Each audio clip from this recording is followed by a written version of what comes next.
Hai semua, hari ini Impian nak feature sebuah rumah teres 2 tingkat yang asalnya adalah rumah busuk dan kini telah di makeover jadi dekorasi seperti hotel mewah. Jom kita tengok. Assalamualaikum. Salam, jumpa masuk. Okey. Wah, cantik rumahnya. Warna putih. Terima kasih. Okey, boleh cerita sikit pasal rumah ni? Okay, rumah ni I beli Lailong tahun 2020 dan masa I buat full renovation, ambil masa 6 bulan. And then rumah ni buat stage by stage, siap pada 2020 bulan 8. Dalam masa 6 bulan je. 6 bulan. Itu adalah konsep English style. And then inspirasi I daripada hotel. Hotel I selalu pergi overseas, travel, and then dapat itulah idea-idea tu buat.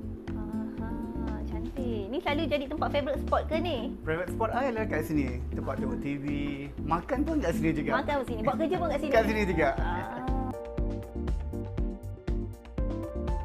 Okay, dapur ni actually tempat I lepak dengan kawan tapi jarang masak. Apa yang kita buat, beli makanan dan makan kat belakang ni. Okay, alright. Dan material dia pula I pakai quartz stone. Dia punya marble on top ni, and then kat sini pula solid nyatu ya tadi. Ya, betul. And then toilet actually I buat ni untuk kawan-kawan yang selalu datang ni, diorang memang tak nak pakai toilet kat atas. So senanglah So kat senang. sini. So I totally full renovation untuk toilet juga. Kita nampak ada bilik kecil kat sini. Rumah apa ni? Ni bilik kucing. Tengok sikit lah. Boleh. Kucing. Hai. Okey, sebelumnya adalah bilik untuk maid tapi I pecahkan jadikan wardrobe untuk simpan barang-barang, kasut, beg semua kat dalam ni. Alright. So dapat maksimumkan Ni ruang lah kasut, I punya beg. tu dia. Jom kita naik atas. Okey, kat atas ni kita ada 3 bilik. Adalah ni mini ruang tamu. Bilik utama adalah kat depan. Mari saya tunjukkan. Okey, yang ni pun I full buat renovation. Actually bilik dia sampai kat sini je. Yang depan ni adalah balcony.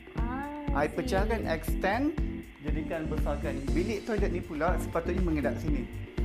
Tapi I buat full renovation juga untuk toilet. Okay. So dia lagi luas dan besar lah. Lagi luas, lagi besar lah, lagi spacious. Okay, ni bilik nombor 2 adalah guest room. Usually bilik ni untuk kawan-kawan yang datang suruh lepak, dia nak overnight stay, adalah bilik ni. Ada yang fallacy diorang juga ada wardrobe untuk diorang, ada toilet. Macam kat hotel best macam kat kawan-kawan. hotel. Itulah. Dan bilik kedua ni pula untuk bilik solat. Dengan I buat kerja lah, printing, gaji staff. Macam mini office sikit lah. Mini office.